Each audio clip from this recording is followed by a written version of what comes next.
Singer Mangli పైన హైదరాబాద్లో పోలీసులు కేసు నమోదు చేశారు. తనను 10 కోట్లు మోసం చేయడమే కాకుండా ప్రాణహాని తలపెట్టారని ఒక వ్యక్తి చేసిన ఫిర్యాదుతో పోలీసులు ఆమె సోదరుడిపైన బిఎన్ఎస్ సెక్షన్ల కింద కేసును బుక్ చేశారు. జానపద సినీ గీతాలతో ఎంతో గుర్తింపు పొందిన మంగ్లీకి వివాదాలు కొత్తేమీ కాదు. గతంలో బోనాల పాట సాహిత్యం, బర్త్డే పార్టీ రైడ్ మరియు కేడీ సినిమా పాటలోని అసభ్య పదజాలం వంటి అంశాల్లో ఆమె విమర్శలను ఎదుర్కొన్నారు. ఈ వీడియోని చివరి వరకు చూడండి. ప్లీజ్ లైక్ చేయండి, షేర్ చేయండి, అలాగే బెల్ బటన్ నొక్కి సబ్స్క్రైబ్ చేసుకోవడం మర్చిపోకండి.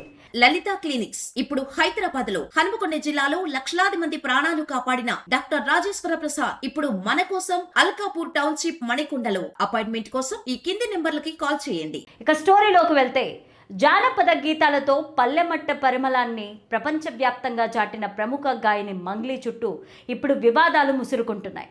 తన గాత్రంతో కోట్ల మంది అభిమానులను సంపాదించుకున్న ఆమె తాజాగా ఒక భారీ ఆర్థిక మోసం కేసులో నిందితురాలుగా వార్తల్లో నిలిచారు.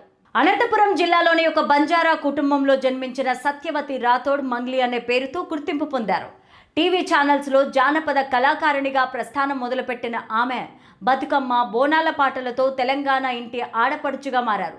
2017లో సినీ రంగ ప్రవేశం చేసిన మంగ్లీకి అలవైకుంఠపురం చిత్రంలో రాములో రాముల పాట గ్లోబల్ రేంజ్ గుర్తింపు తెచ్చింది. ఆ తర్వాత సారంగ ధరియా, బుల్లెట్ బండి వంటి సూపర్ హిట్ పాటలతో ఆమె తిరుగులేని ప్లేబ్యాక్ సింగర్గా ఎదిగారు. కేవలం తెలుగులోనే కాకుండా కన్నడ, తమిళ భాషల్లోనూ ఆమె తన గాత్రంతో మ్యాజిక్ చేశారు. తాజాగా హైదరాబాద్లో మంగ్లీ పైన పోలీసులు కేసు నమోదు చేయడం సినీ వర్గాల్లో కలకలం క్రియేట్ చేస్తోంది. మంగ్లీ తనను 10 కోట్ల మేర మోసం చేసిందంటూ ఒక వ్యక్తి పోలీసులను ఆశ్రయించాడు. కేవలం ఆర్థికపరమైన మోసమే కాకుండా ఆమె వల్ల తన ప్రాణాలకు హాని ఉందని కూడా ఫిర్యాదులో పేర్కొన్నాడు. బాధితుడి ఫిర్యాదు మేరకు పోలీసులు మంగ్లీతో పాటు ఆమె సోదరుడు మరో 3 వ్యక్తులపైన బిఎన్ఎస్ సెక్షన్ 351, 352 కింద కేసులు నమోదు చేశారు. ఈ ఆరోపణలు మంగ్లీ వ్యక్తిగత వృత్తిపరమైన ప్రతిష్టతకు పెద్ద సవాలుగా మారాయి. మంగ్లీ కెరీర్లో ఇటువంటి వివాదాలు ఎదుర్కోవడం ఇదేమీ మొదటిసారి కాదు. గతంలో కూడా ఈమె పలు సందర్భాల్లో వార్తల్లో నిలిచారు. కన్నడ చిత్రం కేడీ ది డెవిల్ సినిమాలోని ఒక పాటలో అసభ్యకరమైన సాహిత్యం ఉందన్న విమర్శలతో ఆమె బహిరంగ క్షమాపణలు చెప్పారు. 2021లో ఒక బోనాల పాటలో అమ్మవారిని ఉద్దేశించి వాడిన పదాలు భక్తుల మనోభావాలను దెబ్బతీశాయనే ఆరోపణలు వచ్చాయి. 2025 జూన్లో చేవెళ్లలోని ఒక రిసార్ట్లో జరిగిన ఆమె బర్త్డే పార్టీ పైన పోలీసులు దాడి చేశారు. అనుమతి లేని మద్యం, సౌండ్ సిస్టమ్ వాడడం, డ్రగ్స్ ఆరోపణలతో ఆ వేడుక వివాదాస్పదమైంది. ఏపీలో వైసీపీ ప్రభుత్వ హయాంలో పదవులు పొందడం, ఆ తర్వాత మారిన రాజకీయ సమీకరణాల వల్ల అరసవెల్లి దేవాలయ సందర్శన వంటి సందర్భాల్లో ఆమె విమర్శల పాలయ్యారు. ప్రతి వివాదం ఎదురైనప్పుడు తనదైన శైలిలో వివరణ ఇస్తూ ముందుకు సాగే మంగ్లీ ఇప్పుడు నమోదైన 10 కోట్ల మోసం కేసుపైన ఎలా స్పందిస్తారనేది వెయిట్ చేసి చూడాలి.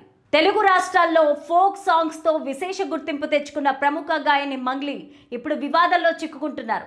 పెట్టుబడుల పేరుతో డబ్బులు సేకరించి మోసం చేయడం, అలాగే న్యాయవాదిని బెదిరించడం వంటి ఆరోపణలపైన ఆమెపైన కేసులు నమోదించడం సంచలనంగా మారింది. పంజాగుట్ట పోలీస్ స్టేషన్లో నమోదైన ఈ కేసు ప్రకారం మంగ్లీ, ఆమె సోదరుడు శివ మరియు మరికొంతమంది కలిసి సుమారు 100 మంది నుంచి భారీ మొత్తంలో నిధులు సేకరించినట్లు ఆరోపణలున్నాయి. వ్యాపార పెట్టుబడులు పెడితే అధిక లాభాలు ఇస్తామని నమ్మించి ఈ డబ్బులు తీసుకున్నట్లు బాధితులు తెలిపారు. అయితే కాలం గడుస్తున్నా ఎటువంటి లాభాలు ఇవ్వకపోవడం మాత్రమే కాకుండా పెట్టుబడిగా ఇచ్చిన అసలు డబ్బును కూడా తిరిగి ఇవ్వలేదని బాధితులు ఆరోపిస్తున్నారు. దీంతో వారు ఆందోళన చెందుతూ న్యాయం కోసం న్యాయవాది సుబ్బారావును ఆశ్రయించారు. ఈ వ్యవహారంలో న్యాయవాది జోక్యం చేసుకోవడంతో వివాదం మరింత ముదిరింది. బాధితుల తరపున డబ్బు తిరిగి ఇవ్వాలని నిలదీయగా మంగ్లీ మరియు ఆమె బృందం నుంచి బెదిరింపులు వచ్చాయని సుబ్బారావు తన ఫిర్యాదులో పేర్కొన్నాడు. ఇంకా ఈ కేసులో దర్శకుడు వేణు ఊడుగుల పేరు కూడా వెలుగులోకి రావడం గమనించాలి.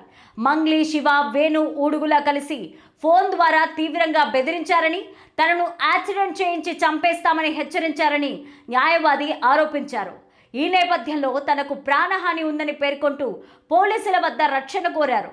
ఫిర్యాదును స్వీకరించిన పోలీసులు ప్రాథమిక విచారణ చేపట్టి మంగ్లీ, శివ, వేణు ఊడుగుల మరియు ఇతరులపైన వివిధ సెక్షన్ల కింద కేసులు నమోదు చేశారు.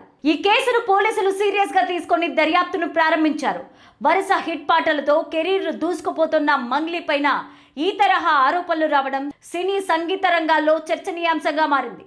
ఈ కేసులో నిజానిజాలేవో దర్యాప్తులో తెలియాల్సి ఉంది. కాగా తన పాటలతో మంచి ఫేమ్ అందుకున్న మంగ్లీ వివాదాలతో ఇమేజ్ డ్యామేజ్ అవుతుంది.